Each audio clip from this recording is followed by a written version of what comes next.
Hello and welcome to ninja prep. This is Kapil Goyal, your educator and mentor for PG physics. तो optics के अंदर अब तक हम रिफ्लेक्शन डिस्कस कर चुके हैं। रिफ्लेक्शन के बाद हमने ऑप्टिकल इंस्ट्रूमेंट डिस्कस किए थे और अब हम डिस्कस कर रहे हैं प्रिज्म। प्रिज्म जो है वो फॉर्मूला का खेल है। फॉर्मूला जो है उसके अगर वो आपको याद है तो प्रिज्म के क्वेश्चन हो जाते हैं। हालांकि प्रिज्म के क्वेश्चन देखते ही डरावने से लगते हैं, तो ऐसा लगता है कि छोड़ दो इनको, निकलो। यहां पर मैंने इस लेक्चर में आपको पूरा डिटेल में प्रिज्म समझाने की कोशिश की है, क्या एंगल है, कैसे बन रहा है, एंड आई होप आपको वो अच्छे से समझ में भी आ भी जाएगा। यूकेपीएससी फिजिक्स लेक्चरर एग्जाम की प्रिपरेशन कर रहे हो, चाहे यूपीजीआईसी, चाहे एचपीआरसी, पीजीटी फिजिक्स, किसी भी एग्जाम की प्रिपरेशन कर रहे हो, उन सभी में इसके क्वेश्चन आने की प्रोबेबिलिटी बनी रहती है। तो ये लेक्चर ध्यान से देखना और साथ ही साथ लेक्चर को लाइक भी कर देना।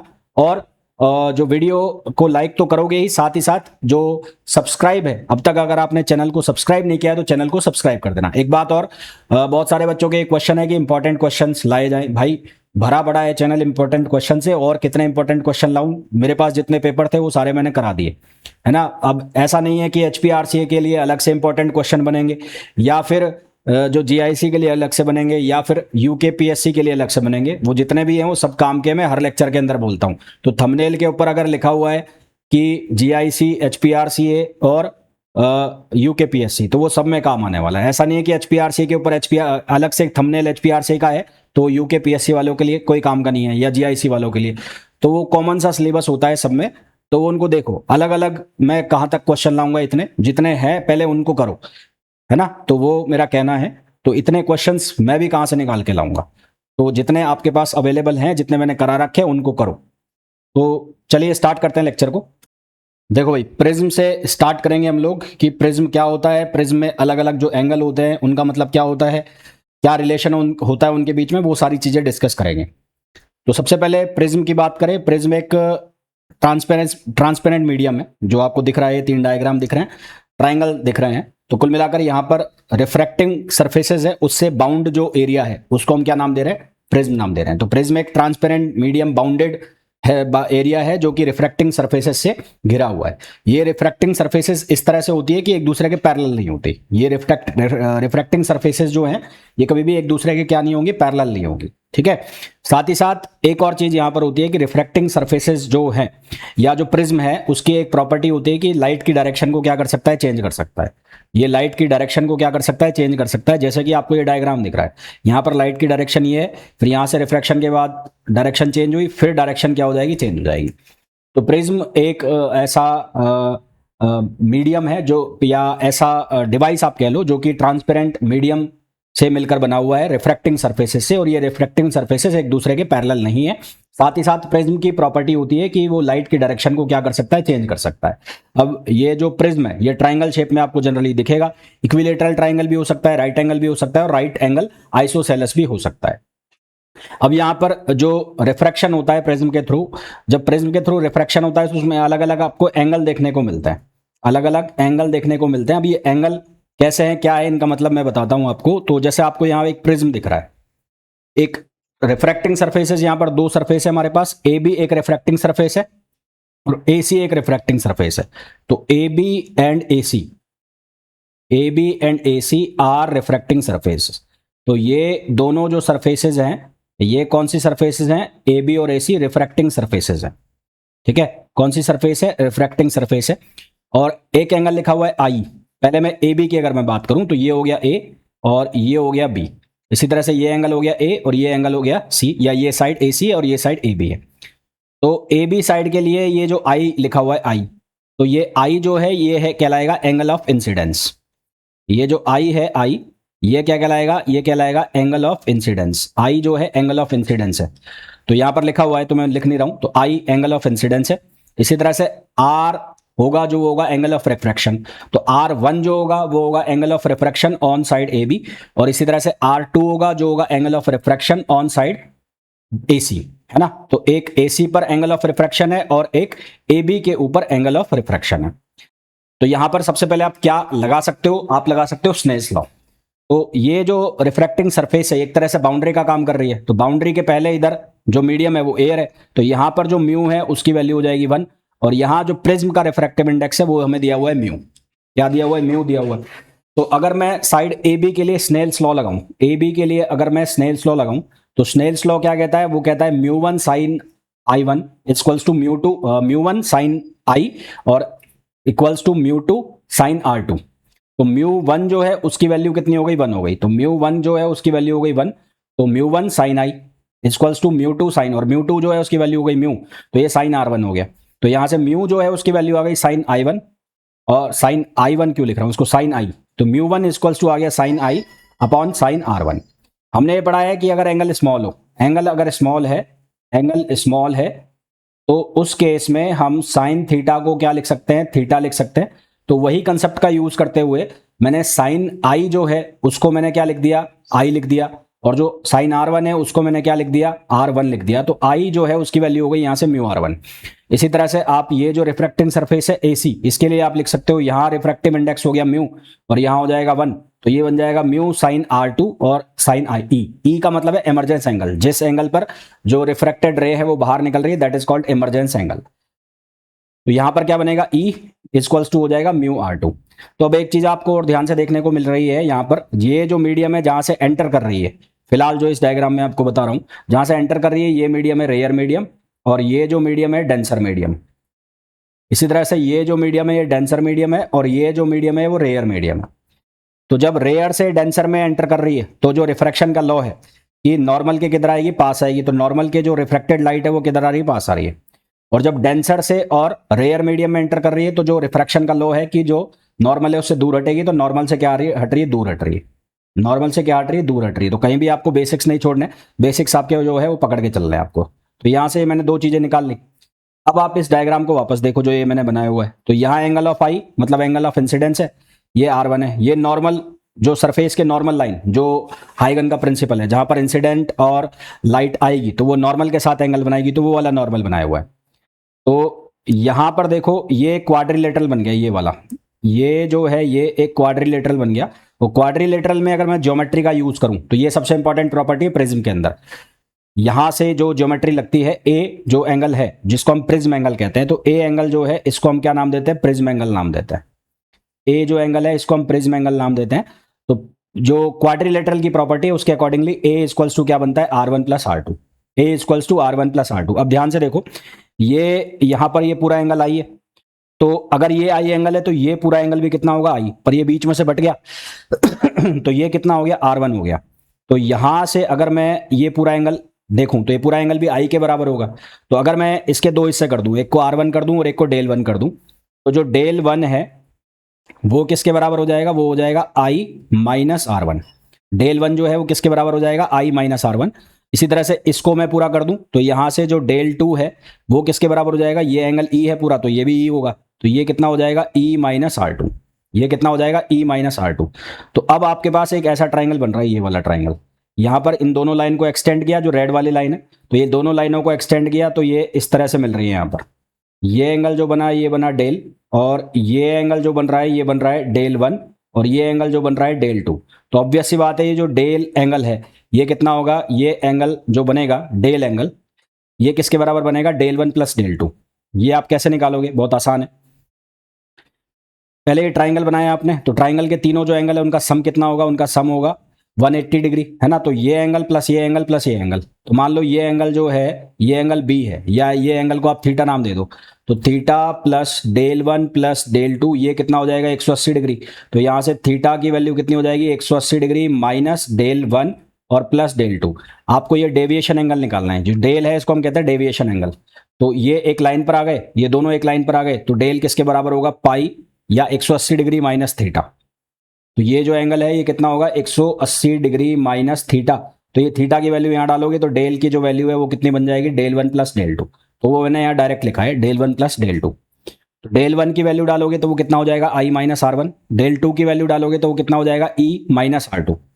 तो यहां से I प्लस E लिख दिया, I मतलब इंसिडेंट एंगल, E मतलब इमरजेंट एंगल, और R1 R2 रिफ्रैक्शन एंगल का सम कर दिया, यहां से ये आ गया।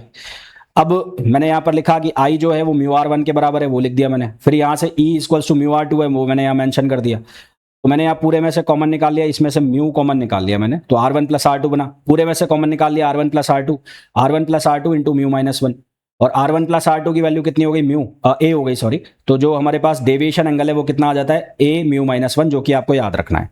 तो डेविएशन एंगल जो हमारे पास आ जाता है वो कितना आ जाता है, ए मतलब प्रिज्म एंगल और म्यू -1। खैर ये पूरी ज्योमेट्री आपको समझाने के लिए थी कि एंगल जो है वो किस तरह से बन रहे हैं। बाकी आपको तो डायरेक्ट ये फॉर्मूला याद रखने होते हैं कि जो एमरजेंस जो हमारे पास डेविएशन एंगल है उसकी वैल्यू क्या होती है, प्रिज्म एंगल जो है उसकी वैल्यू क्या बनती है ना, कौन सा एंगल क्या है वो आपको याद रखना है। तो डेविएशन एंगल कितना हो गया, म्यू -1। अब ये जो डेविएशन एंगल है ये अलग अलग कलर के लिए इसकी वैल्यू जो है अलग अलग होगी। क्यों?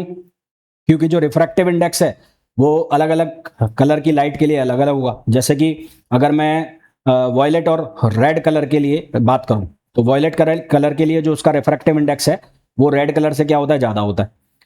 तो सीधी सी बात है कि जो डेविएशन है वो भी किस में ज़्यादा देखने को मिलेगा, वॉयलेट कलर में in comparison to red colour, है ना। डेविएशन भी ज़्यादा किस में देखने को मिलेगा, वॉयलेट कलर में in comparison to red colour. इसी तरह से अगर मैं फ्लिंट और क्राउन की बात करूं, फ्लिंट ग्लास और क्राउन ग्लास के लिए बात करूं, तो जो डेविएशन है वो किस में ज़्यादा देखने को मिलेगा, फ्लिंट ग्लास में देखने को मिलेगा in comparison to crown glass. तो ये छोटे छोटे ऑब्जेक्टिव क्वेश्चन है, इनको आप याद रखना कि रेड और वॉयलेट का अगर आपको देखा जाए तो जो डेविएशन है वो किस में ज़्यादा होगा, तो उससे आप यहाँ से निकाल सकते हैं। दो डेविएशन की कंडीशन बनती है, एक मैक्सिमम डेविएशन और एक मिनिमम डेविएशन। मैक्सिमम डेविएशन का केस क्या होगा, उसमें जो इंसिडेंट एंगल है वो 90 डिग्री हो जाएगा। मैक्सिमम डेविएशन के केस में इंसिडेंट एंगल जो है वो कितना हो जाएगा, 90 डिग्री। और इंसिडेंट एंगल 90 डिग्री के बराबर हो गया तो रिफ्रैक्शन एंगल जो है जो इंसिडेंट सरफेस के ऊपर होगा वो सी के बराबर हो जाएगा। सी का मतलब है क्रिटिकल एंगल, ये जो सी है इस सी का मतलब है क्रिटिकल एंगल। तो यहां पर ये जब इंसिडेंट एंगल 90 डिग्री होगा तो क्रिटिकल एंगल जो रिफ्रैक्टिंग एंगल है वो क्रिटिकल एंगल के बराबर हो जाएगा। तो हमारे पास रिलेशन होता है ए equals to R1 plus R2। तो R2 जो है उसकी वैल्यू हो जाएगी A माइनस R1 और R1 जो है या RI जो है वो C के बराबर है, तो यहां से R2 जो है वो हो जाएगा A माइनस C। तो ये कितना बन जाएगा, A माइनस C। अब एमरजेंट सरफेस के लिए अगर हमें स्नेल्स लॉ लगाना है तो स्नेल्स लॉ एमरजेंट सरफेस के लिए लगाएंगे तो वो कितना लिखा जाएगा, वो लिखा जाएगा mu sine R2 equals to जो रिफ्रैक्टिव इंडेक्स है वो कितना है, बाहर की सरफेस के लिए 1 है तो ये बनेगा साइन E। तो हमें किसकी वैल्यू चाहिए, हमें चाहिए E की वैल्यू। तो साइन E जो है साइन E वो बराबर होगा म्यू, R2 की वैल्यू यहां से रख दो तो ये बन जाएगा साइन A माइनस C। और उसके बाद E की वैल्यू निकालोगे तो sine inverse sine A minus C upon कितना हो जाएगा, साइन C हो जाएगा, है ना। तो ये हमारे पास किसकी वैल्यू आ जाएगी। अच्छा, म्यू की वैल्यू कैसे निकालोगे, यहां से म्यू की वैल्यू निकाल लो। तो म्यू ये इस सरफेस के लिए, तो इस सरफेस के लिए म्यू साइन I और इक्वल्स टू ये कितना हो जाएगा, ये हो जाएगा, ये म्यू तो नहीं होगा इसके लिए 1 होगा, 1 साइन I और यहाँ पर म्यू और ये साइन R1। तो साइन I ये 90 डिग्री है तो ये हो गया 1 और यहाँ हो जाएगा म्यू और ये हो जाएगा साइन C। तो म्यू की जो वैल्यू है वो कितनी हो जाएगी, 1 अपॉन साइन C। तो यहाँ म्यू की वैल्यू रख दोगे साइन C, तो यहाँ से साइन E जो है वो बराबर हो जाएगा sine A minus C upon sine C। ये किस केस के लिए, ये मैक्सिमम डेविएशन का केस है। यहाँ पर एमरजेंस की वैल्यू कैसे निकल जाएगी फिर, E equals to sine inverse sine A minus C upon sine C। पर मेनली आपको याद क्या रखना है, जो कंडीशन है मैक्सिमम डेविएशन की, वो जो इंसिडेंट एंगल है वो 90 डिग्री पर होगा। जो क्रिटिकल जो R1 है मतलब जो पहला रिफ्रैक्शन एंगल है जो इंसिडेंट सरफेस पर है वो किसके बराबर हो जाएगा, क्रिटिकल एंगल के बराबर हो जाएगा। दूसरी कंडीशन आती है मिनिमम डेविएशन की। मिनिमम डेविएशन की कंडीशन में क्या होगा कि रिफ्रैक्शन के बाद, पहली सरफेस से रिफ्रैक्शन के बाद जो लाइट है वो बेस के पैरेलल हो जाएगी, लाइट बेस के पैरेलल हो जाएगी, यानी कि जो इंसिडेंट एंगल है और एमरजेंस एंगल है वो दोनों आपस में इक्वल हो जाएंगे। साथ ही साथ दोनों जो रिफ्रैक्शन एंगल है R1 और R2 दोनों बराबर हो जाएंगे। अगर ये दोनों इक्वल हो जाएंगे तो क्या कंडीशन होगी, दोनों इक्वल हो जाएंगे तो A बराबर होता है R1 प्लस R2। तो अगर दोनों बराबर हो गए तो A बराबर हो जाएगा 2R और R किसके बराबर हो जाएगा, A/2। R किसके बराबर हो जाएगा, A/2, है ना। R जो है वो किसके बराबर हो जाएगा, A/2। फिर हमारे पास कंडीशन थी, क्या कंडीशन थी, del equals to I plus E minus R1 plus R2, ये हमारे पास कंडीशन थी। मिनिमम डेविएशन की कंडीशन है तो यहाँ पर डेल मिनिमम, ये दोनों एंगल इक्वल हो गए आपस में तो इसको लिख दिया मैंने 2I और ये दोनों भी सेम हो गए तो इसको मैंने लिख दिया 2R। इसको मैंने क्या लिख दिया, 2R लिख दिया, समझ गए। इसको मैंने क्या लिख दिया, 2R। तो यहां से हमारे पास जो कंडीशन बनेगी वो क्या कंडीशन बनेगी, A प्लस डेल M। तो ये जो 2R है इस 2R की जगह मैं क्या लिख दूंगा, A लिख दूंगा। तो यहां से डेल मिनिमम इक्वल्स टू क्या हो जाएगा, 2I माइनस A। तो ये 2i इक्वल्स टू कितना हो जाएगा, ये हो जाएगा डेल मिनिमम प्लस ए, और i की जो वैल्यू है वो कितनी हो जाएगी, del minimum plus A upon 2। तो ये किस केस में है, ये है मिनिमम डेविएशन के केस में। अब हमारे पास जो इंसिडेंट सरफेस थी, उस इंसिडेंट सरफेस पर ये एंगल आई था, यहाँ ये नॉर्मल था, ये एंगल आई था, और यहाँ ये लाइट ऐसे गई तो ये क्या था, ये R1 था, और यहाँ ये क्या लिखा था, म्यू। तो अब मैं इसके लिए अगर स्नेल्स लॉ लगाता हूँ, तो स्नेल्स लॉ लगाओगे तो क्या बनेगा, ये बनेगा साइन आई इक्वल्स टू ये बनेगा क्या, म्यू, और ये बनेगा sine R, mu sine R. तो म्यू की जो वैल्यू है वो किसके बराबर हो जाएगी, म्यू की वैल्यू हो जाएगी sine I upon sine R. अब साइन आई जो है उसकी वैल्यू कितनी है, del minimum plus A upon 2, तो ये बन जाएगा साइन, ये हो जाएगा A plus del minimum upon 2, और साइन आर की वैल्यू a/2 हो गई, तो ये हो जाएगा साइन a/2। तो ये तुम्हारा बहुत हिट वाला फॉर्मूला बन गया, जो अक्सर प्रिज्म के क्वेश्चंस में आप यूज करते हो, है ना। ये वाला जो फॉर्मूला है मिनिमम डेविएशन वाला, ये आप बहुत ज़्यादा यूज करते हो प्रिज्म के क्वेश्चन में। तो ये कहाँ से आता है, ये ऐसे आता है। मेरे हिसाब से सबको समझ में आ गया होगा कि ये एंगल या ये जो रिफ्रैक्टिव इंडेक्स है इसकी वैल्यू किस तरह से निकालेंगे, वो यहाँ पर लिखा भी हुआ है ना। तो ये किसकी वैल्यू हो गई, ये रिफ्रैक्टिव इंडेक्स की वैल्यू हो गई। और दो कंडीशन हो गई, एक कंडीशन हो गई मैक्सिमम डेविएशन की, एक कंडीशन हो गई मिनिमम डेविएशन की। मैक्सिमम डेविएशन की कंडीशन में इंसिडेंट एंगल जो 90 डिग्री का हो जाएगा, और इंसिडेंट पर सरफेस के ऊपर जो रिफ्रैक्शन एंगल बनेगा वो क्रिटिकल एंगल के इक्वल हो जाएगा। क्रिटिकल एंगल वो है जिसके ऊपर टोटल इंटरनल रिफ्लेक्शन हो जाता है, अंदर ही अंदर घूम जाती है लाइट, तो वो क्रिटिकल एंगल है। उससे ज़्यादा एंगल होते तो फिर लाइट पूरी तरह से अंदर आ जाएगी। मिनिमम डेविएशन की कंडीशन में जो रे है, जो रिफ्रैक्टिंग रे है प्रिज्म के अंदर, वो बेस के पैरेलल हो जाएगी। दोनों जो रिफ्रैक्शन एंगल है R1 और R2 वो आपस में इक्वल हो जाएंगे। साथ ही साथ एमरजेंट एंगल और इंसिडेंट एंगल भी आपस में इक्वल हो जाएंगे। यहाँ पर जो डेविएशन है और इंसिडेंट एंगल है उनके बीच में ग्राफ बना हुआ है, तो डेविएशन और इंसिडेंट एंगल के बीच का ये जो ग्राफ है पैराबोलिक ग्राफ बनेगा। किस तरह का ग्राफ बनेगा, पैराबोलिक ग्राफ बनेगा। इस ग्राफ में आप देखोगे डेल मिनिमम यानी कि मिनिमम डेविएशन की कंडीशन पर यहाँ पर डेविएशन क्या हो गया, मिनिमम हो गया। तो इंसिडेंट एंगल की वो वैल्यू जिस पर डेविएशन मिनिमम हो जाएगा, तो वो कौन सा पॉइंट आएगा, यहाँ पर इस ग्राफ के सबसे नीचे वाला पॉइंट आएगा। ठीक है, तो ये सारा। हाँ, अब इसमें एक पॉइंट आता है grazing emergence and total internal reflection. Grazing emergence का मतलब होता है जस्ट टच करते हुए निकलना, है ना। मतलब कि ग्रेजिंग इमरजेंस का मतलब क्या होगा, जैसे कि ये जो सरफेस है इसको जस्ट टच करते हुए जाना है ऐसे, तो इसको हम बोलेंगे ग्रेजिंग इमरजेंस। और टोटल इंटरनल रिफ्लेक्शन का मतलब क्या होगा कि ये लाइट अंदर ही घूम जाए, तो इसको हम बोलेंगे टोटल इंटरनल रिफ्लेक्शन। तो अब हम जो कंडीशन पढ़ने वाले हैं वो किसकी कंडीशन पढ़ने वाले हैं, grazing emergence and total internal reflection. तो ग्रेजिंग इमरजेंस का मतलब क्या होगा कि जो हमारे पास एंगल होगा, इमरजेंस एंगल, वो कितना होगा, 90 डिग्री। 90 डिग्री अगर एंगल हो गया, ये एंगल 90 डिग्री हो गया, तो ये जो लाइट है ये पूरी तरह से, ये 90 डिग्री होने का मतलब है ये लाइट इसको ऐसे टच कर जाएगी, है ना, ऐसे टच कर जाएगी। तो इस एंगल जब ई की वैल्यू 90 डिग्री होगी तो हम इसको कहेंगे ग्रेजिंग इमरजेंस।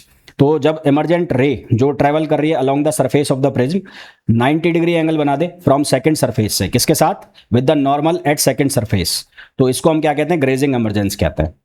ग्रेजिंग इमरजेंस की कंडीशन क्या होगी, हमारे पास जो स्नेल्स लॉ लगा हुआ था, mu sine R2 equals to 1 यानी कि म्यू 2 साइन ई। तो साइन ई यहां पर क्या आ जाएगा, ई की जगह 90 डिग्री, तो mu sine R2 equals to क्या हो जाएगा, 1 हो जाएगा, है ना। बहुत सिंपल सी गणित है, ज्यादा दिमाग लगाने की जरूरत है नहीं। तो साइन R2 किसके बराबर हो जाएगा, 1 अपॉन म्यू। और ये जो कहानी है, ये वाला जो बनता है, तो ये क्रिटिकल एंगल की कंडीशन होती है। तो R2 जो है इसका मतलब किसके बराबर हो जाएगा, क्रिटिकल एंगल के बराबर हो जाएगा। तो इस केस में जब ग्रेजिंग इमरजेंस की कंडीशन होगी, तो जो रिफ्रैक्टिंग एंगल होगा जो इमरजेंस सरफेस के ऊपर होगा, वो भी किसके बराबर हो जाएगा, क्रिटिकल एंगल के बराबर हो जाएगा। तो ग्रेजिंग इमरजेंस की कंडीशन में R2 बराबर हो गया C। हमारे पास जो प्रिज्म एंगल था वो किसके बराबर था, R1 प्लस R2। तो यहां से कंडीशन क्या बनी, A equals to R1 plus C। तो R1 क्या हो गया, A माइनस C। R1 जो है वो किसके बराबर बन जाएगा, A माइनस C। ये ठीक वैसे ही है जैसे मैंने आपको मिनिमम डेविएशन में बताया था। अब angle of incidence of grazing emergence. अब ग्रेजिंग इमरजेंस की जब कंडीशन है तो उसमें एंगल ऑफ इंसिडेंस क्या होगा, तो एंगल ऑफ इंसिडेंस कैसे निकालेंगे, एंगल ऑफ इंसिडेंस पर स्नेल्स लॉ जब हम लगाएंगे तो म्यू1 साइन आई, तो म्यू1 की वैल्यू तो 1 है, तो sine I equals to mu sine R1। अब R1 जो है वो किसके बराबर हो गया, A माइनस C, तो यहां हम रख देंगे A माइनस C। तो I जो है उसकी वैल्यू हो जाएगी sine inverse mu sign A minus C। अच्छा, म्यू की जगह आप वो भी लिख सकते हो। म्यू की जगह क्या लिख सकते हो यहाँ पर, 1/sin c। म्यू जो है इसकी जगह आप क्या लिख सकते हो, 1/sin c। तो ये जो फॉर्मूला है, ये वाला फॉर्मूला, इसमें आप म्यू की जगह 1/sin c भी लिख सकते हो। तो ये ठीक वैसे ही है जैसे आपने इमरजेंस एंगल निकाला था किस केस में, मैक्सिमम डेविएशन के केस में, और ग्रेजिंग इमरजेंस के केस में इस तरह से आप इंसिडेंट एंगल जो है वो निकाल सकते हो। तो इसको आप लिख सकते हो sin a-c और अपॉन ये क्या हो जाएगा, sin c हो जाएगा। तो ऐसा आप इसको लिख सकते हो। फिर टोटल इंटरनल रिफ्लेक्शन की कंडीशन क्या होगी, मैंने आपको कहा टोटल इंटरनल रिफ्लेक्शन में जो लाइट है वो अंदर घूम जाएगी, अंदर घूम जाएगी। ये मतलब जो एंगल ऑफ रिफ्रैक्शन है AC साइड पर R2, अभी तो R2 की वैल्यू क्रिटिकल एंगल के बराबर थी, जब R2 की वैल्यू ज्यादा हो जाएगी क्रिटिकल एंगल से तो जो लाइट है वो अंदर ही घूम जाएगी। तो R2 ग्रेटर देन जब C हो जाएगा तो उस केस में जो लाइट है वो अंदर घूमेगी। अच्छा, C जो है वो किस, उसकी वैल्यू क्या है, साइन इनवर्स 1/म्यू, क्योंकि साइन C बराबर क्या है, 1/म्यू है, तो C की वैल्यू साइन इनवर्स 1/म्यू हो जाएगी। एंगल ऑफ प्रिज्म किसके बराबर है, R1 + R2। तो A - R1 जो है वो किसके बराबर होगा, R2 के बराबर। यानी कि R2 की जगह अगर आप ये रखो तो A - R1 ग्रेटर देन होगा C। तो यहां से C को उधर ले आओ उठाकर, या A को उठा के उधर ले जाओ, तो R1 जो है वो हमारे पास कितना बन जाएगा, A - C।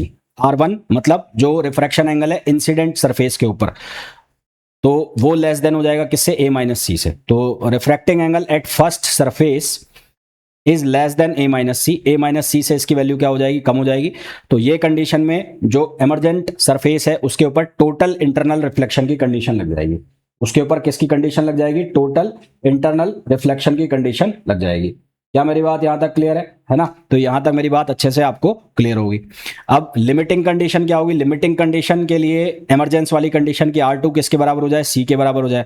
इमरजेंस की कंडीशन के लिए R2 लेस देन C हो जाए। ग्रेजिंग की कंडीशन के लिए R2 बराबर क्या हो जाए, C हो जाए। और टोटल इंटरनल रिफ्लेक्शन के लिए R2 जो है वो ग्रेटर देन C हो जाए। तो ये हमारे पास कंडीशंस है। तो ये प्रिज्म के अंदर जो एंगल हैं, जो इंपॉर्टेंट फॉर्मूलाज वगैरह है, ये आपको याद रखने पड़ेंगे। बहुत ज़्यादा टफ नहीं है, प्रिज्म को जितना टफ समझा जाता है, जितना कंसीडर किया जाता है उतना ज़्यादा है नहीं। उसके बाद इसमें एक टॉपिक आता है dispersion, dispersion through a prism. Dispersion का मतलब क्या होगा, जब व्हाइट लाइट आएगी, ये इंसिडेंट व्हाइट लाइट आ रही है प्रिज्म के ऊपर, जब ये इंसिडेंट व्हाइट लाइट आएगी और जो फर्स्ट रिफ्रैक्टिंग सरफेस है इस पर जब ये गिरेगी, तो ये जो व्हाइट लाइट है ये स्प्लिट होगी, है ना, स्प्लिट होगी अलग अलग कलर्स में, अलग अलग कलर्स में स्प्लिट हो जाएगी। तो ये जो फिनोमिना है इसको हम क्या कहेंगे, डिस्पर्शन ऑफ लाइट। ये जो फिनोमिना है इसको हम क्या नाम देंगे, डिस्पर्शन ऑफ लाइट। अब ये डिस्पर्शन में आपको दो एंगल मिलेंगे, आप एक एंगल मिलेगा जिसको कहेंगे एंगुलर डिस्पर्शन। एंगुलर डिस्पर्शन निकालने को बोला जाता है आपको एक्सट्रीम कलर्स। एक्सट्रीम कलर्स कौन कौन से होंगे, रेड और वॉयलेट। रेड से स्टार्ट होगा, वॉयलेट तक जाएगा। तो रेड और वॉयलेट के बीच में एंगुलर डिफ्रैक्शन, एंगुलर डिस्पर्शन, तो उसको कैसे निकालोगे, डेविएशन निकालोगे वॉयलेट कलर का, और डेविएशन निकालोगे रेड कलर का, और वॉयलेट कलर के डेविएशन में से रेड कलर के डेविएशन को माइनस कर दोगे। तो डेल वी इसकी वैल्यू कितनी आएगी, ये आएगी म्यू वी -1 इंटू ए। और डेल आर इसकी वैल्यू कितनी आएगी, ये आएगा म्यू आर -1 इंटू ए। तो डेल वी में से डेल आर माइनस करोगे तो यहाँ क्या बनेगा, यहाँ बनेगा mu V minus mu R into A. इसको हम बोलेंगे एंगुलर डिस्पर्शन। ये फॉर्मूला याद रखना, ये डायरेक्ट फॉर्मूला पूछे जाते हैं, इसलिए मैं आपको बता भी रहा हूँ। और साफ साफ दिख रहा है कि इसकी जो वैल्यू है वो डिपेंड कर रही है ए मतलब प्रिज्म एंगल पर और रिफ्रैक्टिव इंडेक्स पर। फिर एक फॉर्मूला हमारे पास बनता है डिस्पर्सिव पावर का। डिस्पर्सिव पावर का जो फॉर्मूला है वो क्या बनेगा, जो हमारे पास एंगुलर डिस्पर्शन है उसको हम डिवाइड कर देंगे किससे, डेविएशन एंगल से, डेविएशन एंगल। तो ये डेविएशन एंगल ये जो निकाल रहे हैं हम किसके निकाल रहे हैं, म्यू वाई। तो म्यू वाई ये किसके बराबर होगा, mu V plus mu R upon 2। तो जो डिस्पर्सिव पावर है वो कैसे निकालेंगे, जो एंगुलर डिस्पर्शन है उसको डेल वाई से डिवाइड कर दोगे। डिस्पर्शन की वैल्यू किसके बराबर है, del V minus del R, और डेल वाई की वैल्यू किसके बराबर हो जाएगी, ये हो जाएगी म्यू वाई -1। म्यू वाई जो है वो किसके बराबर होगा, mu V plus mu R upon 2। तो यहां से ये किसके ऊपर डिपेंड कर रहा है, ये डिपेंड कर रहा है material of the prism. Prism का जो मटेरियल है वो किस तरह का है, और यानी कि म्यू के ऊपर डिपेंड कर रहा है, ये एंगल ऑफ प्रिज्म के ऊपर डिपेंड नहीं कर रहा। जबकि एंगुलर डिस्पर्शन किसके ऊपर डिपेंड कर रहा था, एंगल ऑफ प्रिज्म के ऊपर डिपेंड कर रहा था। एंगुलर डिस्पर्शन किसके ऊपर डिपेंड कर रहा था, एंगल ऑफ प्रिज्म के ऊपर डिपेंड कर रहा था। एक मिनट रुकना भाई।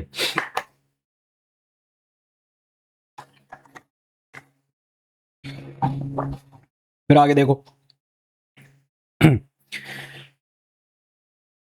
अच्छा, एक चीज याद रखना, जो डिस्पर्सिव पावर है फ्लिंट ग्लास के लिए वो क्राउन से क्या होगी, ज्यादा होगी। डिस्पर्सिव पावर जो है फ्लिंट ग्लास के लिए वो क्राउन से क्या होगी, ज्यादा होगी। तो ये ऑब्जेक्टिव क्वेश्चन है छोटा। फिर कॉम्बिनेशन ऑफ प्रिज्म, अब इसमें ज्यादा फॉर्मूला वगैरह तो याद करने नहीं है, पूछेगा भी नहीं।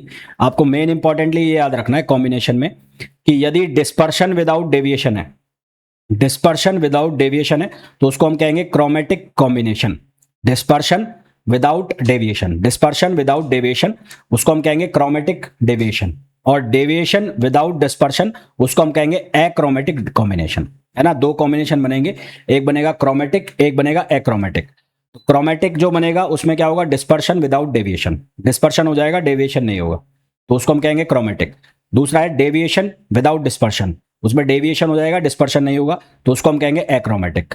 और कॉम्बिनेशन का मतलब क्या है, कॉम्बिनेशन का मतलब है कि प्रिज्म दो, जो प्रिज्म है आपका दो प्रिज्म से मिलकर बना हो। एक प्रिज्म जो है वो क्राउन से मिलकर बना हो, और एक हो फ्लिंट मटेरियल, एक क्राउन मटेरियल से एक फ्लिंट मटेरियल से मिलकर बना हो, और इन दोनों को कंबाइंड किया जाए। कंबाइंड किया जाए तो या तो डिस्पर्शन हो जाएगा या डेविएशन हो जाएगा। तो अगर खाली डिस्पर्शन होगा, डेविएशन नहीं होगा, तो उसको हम कहेंगे क्रोमेटिक कॉम्बिनेशन, और खाली डेविएशन होगा, डिस्पर्शन नहीं होगा, तो उसको हम नाम देंगे एक्रोमेटिक कॉम्बिनेशन। बाकी ये इसके फॉर्मूला ये कोई नहीं पूछता, आपको बस ये याद रखना है क्रोमेटिक कॉम्बिनेशन में क्या होगा और एक्रोमेटिक कॉम्बिनेशन में क्या होगा। उसके बाद हमें एक टॉपिक पूछा जाता है स्कैटरिंग ऑफ लाइट। स्कैटरिंग का सीधा सा मतलब है कि बिखरना लाइट का। तो जब मॉलिक्यूल्स है जो मीडियम के, incoming molecules of medium after absorbing incoming light, जो इनकमिंग लाइट है उसको जब मीडियम जो है वो एब्जॉर्ब करता है, या मीडियम के मॉलिक्यूल जब उसको एब्जॉर्ब करते हैं, तो वो हर डायरेक्शन में एमिट हो जाता है, यानी कि बिखर जाते हैं। तो इस फिनोमिना को हम क्या कहते हैं, स्कैटरिंग कहते हैं। तो according to Rayleigh's criteria, intensity जो है स्कैटरिंग लाइट की वो प्रोपोर्शनल होती है किसके, 1/λ⁴ के। ये आपको याद रखना है जिनके मैं गोला मार रहा हूं। तो रेल्स क्राइटेरिया के अकॉर्डिंग स्कैटरिंग जो है, स्कैटरिंग में जो इंटेंसिटी है वो वेवलेंथ की पावर 4 के इनवर्सली प्रोपोर्शनल होती है। स्कैटरिंग के ऊपर कुछ फिनोमिना बेस्ड होते हैं। कौन कौन से एग्जांपल होते हैं जो आपसे क्वेश्चन में पूछे जा सकते हैं। स्काई लुक्स ब्लू, आसमान जो है वो नीला क्यों दिखाई देता है, स्कैटरिंग की वजह से। दूसरा है at the time of sunrise और सनसेट, सनराइज और सनसेट के टाइम आसमान जो है वो रेडिश सा दिखाई देता है, वो भी किसका फिनोमिना है, वो भी डिस्पर्स स्कैटरिंग का फिनोमिना है। तीसरा है जो डेंजर, खतरे का जो साइन है वो रेड बनाया जाता है, वो भी किसका फिनोमिना है, स्कैटरिंग का फिनोमिना है। अब स्कैटरिंग में एक स्कैटरिंग आती है इलास्टिक स्कैटरिंग। इलास्टिक स्कैटरिंग का मतलब क्या होता है, जब जो वेवलेंथ है रेडिएशन का वो अनचेंज रहे, है ना। जब रेडिएशन का जो वेवलेंथ है वो अनचेंज रहे, उसमें कोई भी चेंज ना आए, तो उसको हम बोलते हैं इलास्टिक स्कैटरिंग। और एक होता है हमारे पास inelastic scattering. Inelastic scattering जिसको हम रमन इफेक्ट भी कहते हैं। तो ये क्वेश्चन आपसे ऐसे भी पूछा जा सकता है कि रमन इफेक्ट में कौन सी स्कैटरिंग होती है। तो रमन इफेक्ट में कौन सी स्कैटरिंग होती है, इन इलास्टिक स्कैटरिंग होती है। तो स्पेसिफिक कंडीशन के अंदर, स्पेसिफिक कंडीशन के अंदर जो लाइट है उसकी इन इलास्टिक स्कैटरिंग होती है, और इससे उसकी जो वेवलेंथ है वो क्या हो जाती है, चेंज हो जाती है। जबकि नॉर्मली जब हम बात करें तो इलास्टिक स्कैटरिंग में वेवलेंथ जो है वो चेंज नहीं होती। ठीक है, वेवलेंथ वहां पर चेंज नहीं होती। फिर आता है रेनबो। रेनबो जो है वो क्यों बनता है, वो डिस्पर्शन ऑफ लाइट की वजह से बनता है। डिस्पर्शन ऑफ लाइट और टोटल इंटरनल रिफ्लेक्शन। तो dispersion of light, suffering refraction and total internal reflection in the droplet in atmosphere, उसकी वजह से क्या बनता है, रेनबो बनता है। रेनबो के दो पार्ट होते हैं, एक होता है प्राइमरी रेनबो और एक होता है सेकेंडरी। तो प्राइमरी रेनबो में 2 रिफ्रैक्शन होंगे और एक टोटल इंटरनल रिफ्लेक्शन होगा। इसी तरह से सेकेंडरी रेनबो में 2 रिफ्रैक्शन होंगे और 2 टोटल इंटरनल रिफ्लेक्शन होंगे। ये छोटी छोटी चीजें याद रखना, ये क्वेश्चन बनता है। प्राइमरी रेनबो में कितने रिफ्रैक्शन होंगे, कितना टोटल इंटरनल रिफ्रैक्शन होगा। सेकेंडरी रेनबो में कितने टोटल रिफ्रैक्शन होंगे, कितने टोटल इंटरनल रिफ्रैक्शन होंगे। कौन सा ज्यादा ब्राइट होगा, तो जो प्राइमरी रेनबो है वो ज्यादा ब्राइट होगा। ठीक है, और उसके बाद यहां पर जो एंगल है वो 42 डिग्री बनेगा आंखों के ऊपर। ऑब्जर्वर जो देखेगा वो 42 डिग्री के एंगल पर बनाएगा यहाँ पर। और इसी तरह से यहाँ पर जो एंगल बनेगा वो 52.5 डिग्री का बनेगा। ये ज़्यादा ब्राइट होगा प्राइमरी, ये कम ब्राइट होगा। तो ये इनमें डिफरेंस है, छोटी छोटी बातें हैं, आप याद रख लेना। फिर हमारे पास स्पेक्ट्रम पूछे जाते हैं। स्पेक्ट्रम क्या होता है, स्पेक्ट्रम का मतलब होता है order arrangement of radiation wavelength. Radiation wavelength का ऑर्डर अरेंजमेंट जो होता है, या फ्रिक्वेंसी का जो अरेंजमेंट होता है, उसको हम स्पेक्ट्रम कहते हैं। 2 तरह के स्पेक्ट्रम बनते हैं, एक बनता है एमिशन स्पेक्ट्रम और एक बनता है एब्जॉर्प्शन।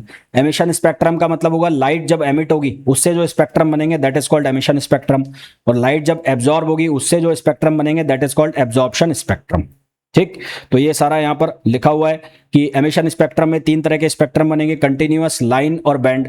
तो कंटिन्यूअस में लाइन जो है वो कंटिन्यूअस बनती जाएगी, और ये जो कंटिन्यूअस स्पेक्ट्रम है इसके अंदर ये किस किस के अंदर बन सकता है या किसके द्वारा बन सकता है, तो सॉलिड, लिक्विड और हाईली कंप्रेस्ड गैसेस।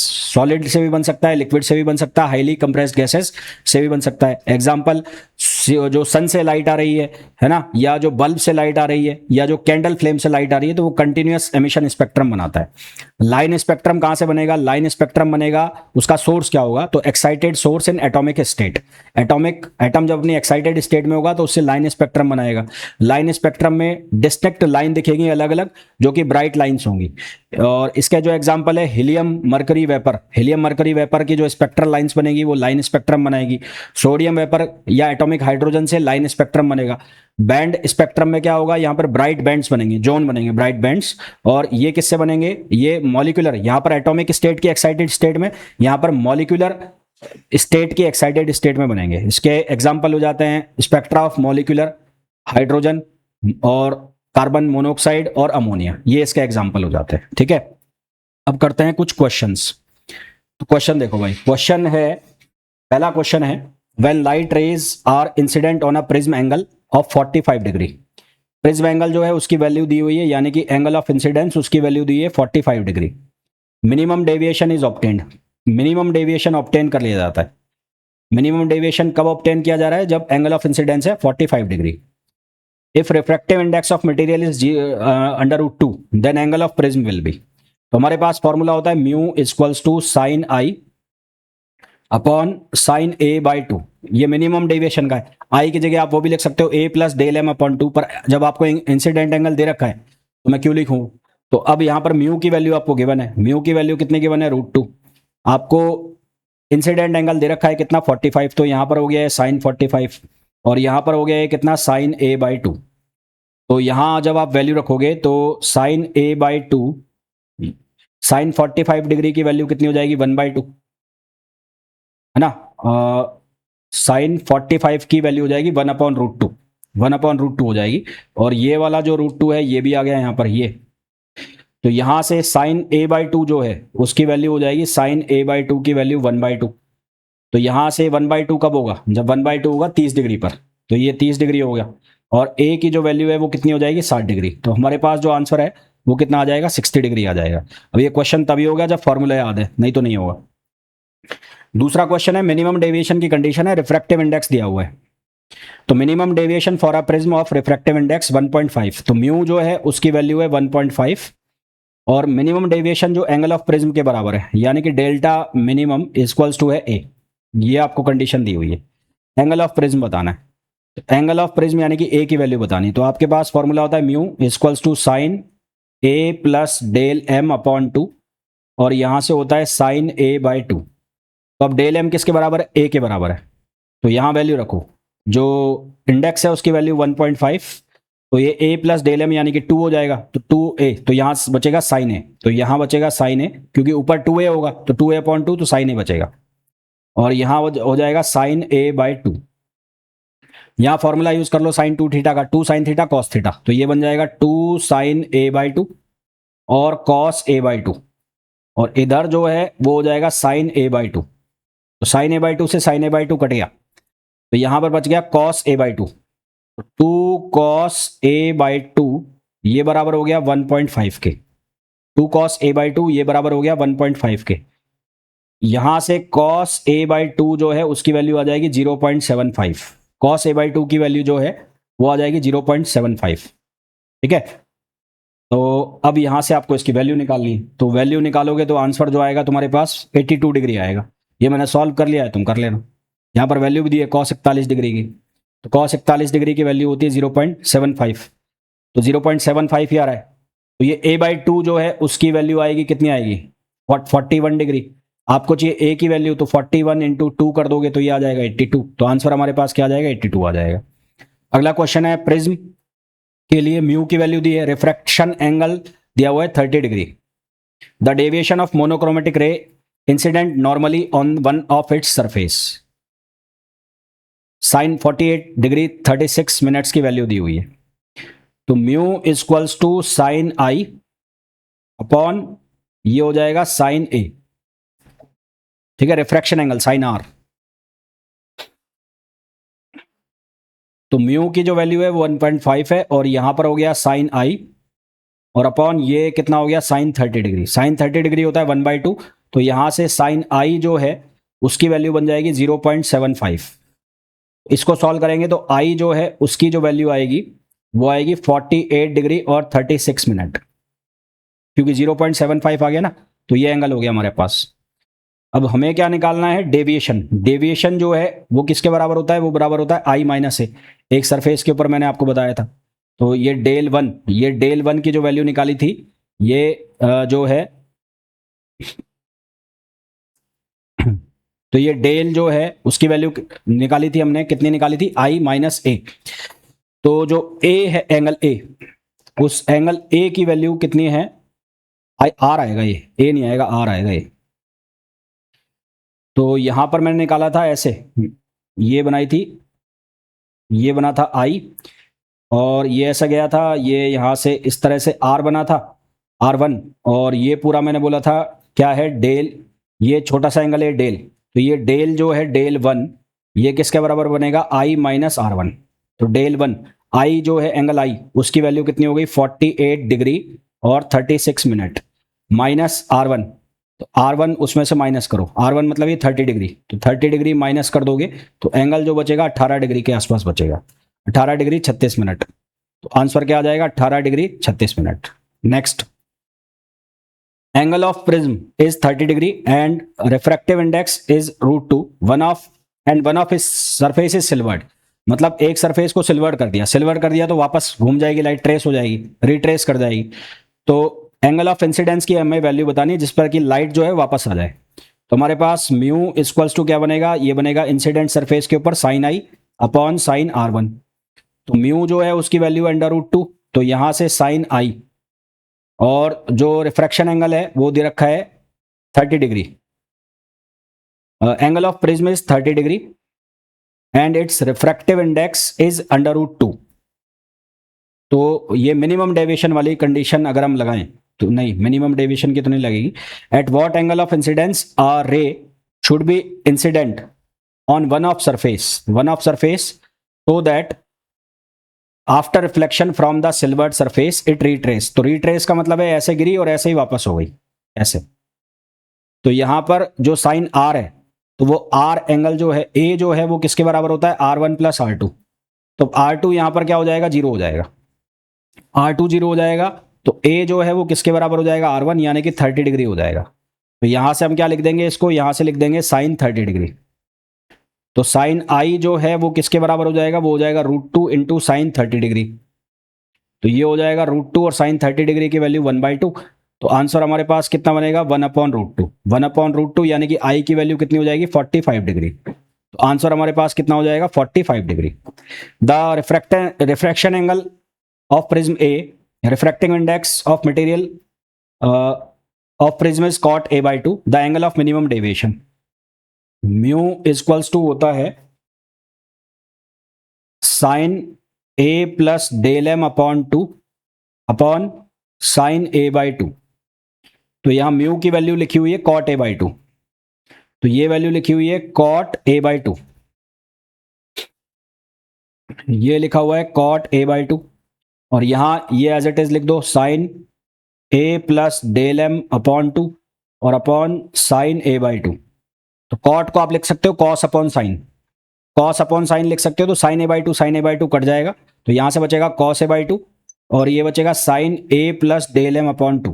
तो कॉस को आप लिख सकते हो साइन 90 माइनस, है ना, साइन 90 माइनस करके। तो यहां से आप लिख सकते हो साइन 90 माइनस A/2, और इसको आपने लिख दिया sine A plus del M upon 2। तो अब दोनों एंगल में ट्रिग्नोमेट्रिक आइडेंटिटी लगा दो, तो यहां से आपके पास क्या आएगा, del M equals to 180 degree minus 2A। तो ये स्टैंडर्ड क्वेश्चन में काफी बार पूछा जाता है, 180 डिग्री माइनस 2A, जो कि ऑप्शन हो जाएगा कौन सा, डी ऑप्शन हो जाएगा, है ना। कौन सा ऑप्शन हो जाएगा, डी ऑप्शन हो जाएगा। फिर ये वाला क्वेश्चन देखो, two identical prism 1 and 2 each will angles of 30 degree 60 degree and 90 degree, 30 60 and 90। दो प्रिज्म को जोड़ रखा है, A ray of light pass through the combination in the position of minimum deviation and suffers a deviation 30 degree 30 degree का deviation सफर करती है ये. If the prism is 2 is removed, यदि प्रिज्म 2 है जो इसको हटा दिया जाए, प्रिज्म 2 जो है इसको अगर हटा दिया जाए तो उस केस में जो हमारे पास एंगल ऑफ डेविएशन है वो कितना बचेगा. तो हमारे पास डेल जो है वो क्या होता है म्यू माइनस 1 इंटू ए. यदि प्रिज्म 2 को हटा देंगे तो एंगल ए जो है वो हाफ हो जाएगा. तो if prism 2 is removed then A is halved. तो A जो है वो क्या हो जाएगा, हाफ हो जाएगा. और A हाफ हो जाएगा तो जो डेल है वो भी क्या हो जाएगा, हाफ हो जाएगा. डेल है जो वो भी क्या हो जाएगा, हाफ, यानी कि पहले 30 डिग्री था, अब किसके बराबर आ जाएगा, 15 डिग्री के बराबर आ जाएगा. फिर अगला क्वेश्चन है, if the refractive indices of crown glass for red yellow and violet colours. Refractive index दे रखे क्राउन ग्लास के लिए, तो हमें डिस्पर्सिव पावर बतानी है. तो डिस्पर्सिव पावर का जो फॉर्मूला है पहले क्राउन के लिए निकाल लो. तो क्राउन के लिए जो फॉर्मूला निकलेगा वो क्या होगा, mu V minus mu R upon mu Y minus mu 1. तो म्यू वी के लिए क्या वैल्यू दे रखी है, वी के लिए है 1.5318. तो 1.5318 में से आर माइनस कर दो, आर मतलब 1.5140 और y का मतलब येलो, तो येलो के लिए 1.5170 माइनस 1. तो यहाँ से क्राउन के लिए जो आंसर आएगा वो आएगा 0.034. और इसी तरह से आप निकाल लो फ्लिंट के लिए. तो ये फ्लिंट के लिए वैल्यूज दे रखी है, तो उसको जब निकालोगे तो म्यू फ्लिंट, तो इसके लिए वैल्यू निकालोगे, कैलकुलेट मैंने कर रखी है, तो ये आएगा 0.064. तो ये हमारे पास आंसर आ जाएगा ऑप्शन ए. तो कुल मिला के जितने भी क्वेश्चन थे फॉर्मूला बेस्ड थे. फॉर्मूला आते हैं तो कर लोगे, अदरवाइज नहीं होंगे. एंड आई होप जितना भी मैंने आपको समझाया है ये प्रिज्म का, जितने भी फॉर्मूला बताएं अच्छे से आपको समझ आ गए होंगे. तो मिलते हैं नेक्स्ट लेक्चर में. Till then thank you, bye bye.